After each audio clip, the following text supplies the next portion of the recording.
dans la F1 maintenant avec le Grand Prix de Monaco qui se tenait aujourd'hui en principauté. Bonsoir Christopher Philog. Bonsoir Pierre. Alors on disait hier soir à l'heure des qualifications que souvent c'était, la statistique est un peu biaisée, mais parfois on va dire celui qui décroche la pole remporte la course et c'est fait donc pour Max Verstappen. Exactement Pierre, sa deuxième victoire dans les rues de Monte-Carlo, la 39e de sa carrière. Il revient d'ailleurs à 2 longueurs de la légende Ayrton Senna en nombre de triomphes. Un Grand Prix qui avait commencé doucement et puis la pluie est venue jouer les troubles faits, ce qui a changé la donne et nous a offert une très belle fin de course. À la deuxième place, on retrouve l'éternel Fernando Alonso, meilleur résultat pour l'Espagnol avec son écurie Aston Martin.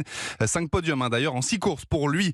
Mais ce que l'on retient, c'est surtout la magnifique performance du Français Esteban Ocon qui obtient une prestigieuse 3e place, 3e podium d'ailleurs en Formule 1 pour le pilote alpine.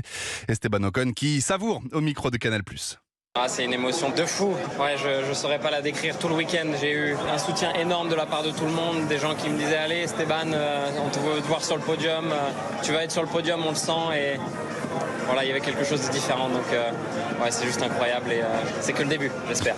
Et ça faisait 27 ans, en 1996, depuis Olivier Panis, que l'on n'avait pas vu un Français sur le podium à Monaco. Derrière, on retrouve les 2 Mercedes de Lewis Hamilton et George Russell, suivis par Charles Leclerc, 6e. La Formule 1, d'ailleurs, qui revient dès le week-end prochain sur les terres espagnoles de Barcelone. Merci Christopher Philog pour ce point sur la F1.